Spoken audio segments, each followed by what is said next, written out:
But that's because we have YPred this way in our template. And if you don't want this format of YPred, well, you just need to add a simple argument, which is type here. The type equals, and you just need to input class. Okay, let's try. Let's try to execute this line again. And here is YPred. Let's have a look at YPred now. YPred.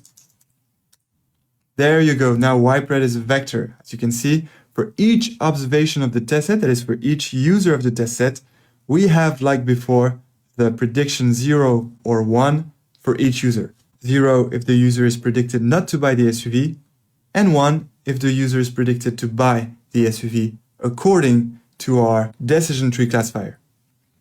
Okay, so that's a little thing to change here. Make sure that you know your YPred is your dependent vector of results 0, 1 that we were used to, because here, as you can see, we use the same predict function with the two arguments classifier and new data equals grid set. So that means that this won't work because this is supposed to be a vector of prediction results, only this time it's for all the pixel points, you know, the imaginary pixel point users in the grid.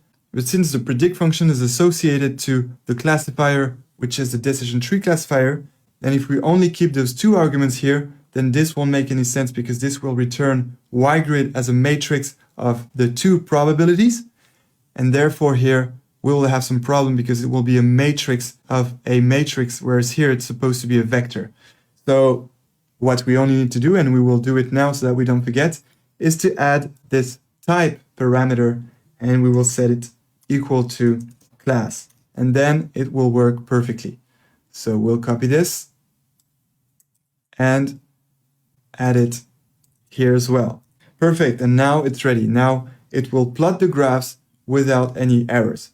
So I know I gave you a template that is supposed to work without changing anything to plot the classifications. I'm sorry, sometimes we need to change a little few stuff, and that's why we need to, you know, execute each of the lines one by one to see if it's as it should be. And besides, yes, we would have encountered some issues if we, you know, computed the confusion matrix this way with this YPred as a matrix of probabilities. But now it will be fine because YPred is set the correct way. So we'll execute this and look at the number of incorrect predictions. All right, now let's enter CM here. And we have 6 plus 11 equals 17 incorrect predictions.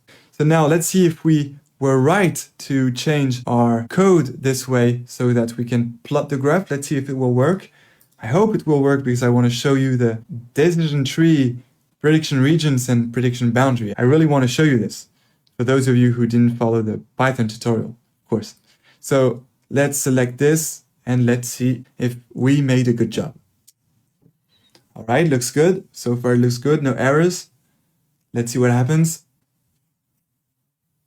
And we were right. This works perfectly well. That's the decision tree classifier. That's the prediction boundary. So as you can see, there's only horizontal and vertical lines. That's because, as Kirill explained, the decision tree algorithm is based on some conditions of your independent variables by finding, you know, each time intervals that will make conditions that will classify in some rectangles your observations. And actually what's funny is that we clearly have less overfitting than in Python. And actually that's why we have more incorrect predictions. Because in Python we had, you know, red rectangles here, red rectangles here. There was also red rectangle here.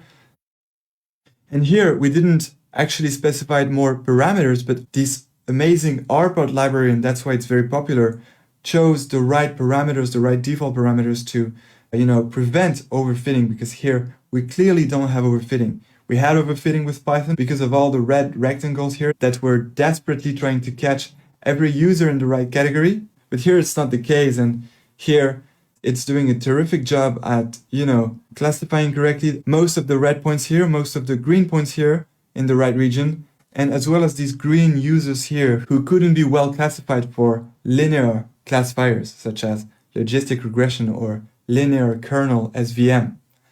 So here it's doing a pretty good job, but still we have some incorrect predictions. And that's because that's difficult to classify well if you want to prevent overfitting in your data. So even if we have 17 incorrect predictions, that's a very good classification we have here. Okay, but now let's look at the test set results, and I'm actually not too worried about that because since we don't have overfitting here, then that means that we're very likely to have some good results as well on the test set. Let's check it out. Test set and execute. Let's see. And here is the test set. Okay, so as I told you, this looks very good. This is the set on which we have those 17 incorrect predictions. You can count them if you want, you will find 17. And it's classifying most of the red users in the red region and most of the green users in the green region, so that's quite okay. By the way, we can see that most of the incorrect predictions are here. We can see that we have many red points in the green region, so that's unlucky. But as I told you, we would rather prevent overfitting than trying to minimize to zero the number of incorrect predictions.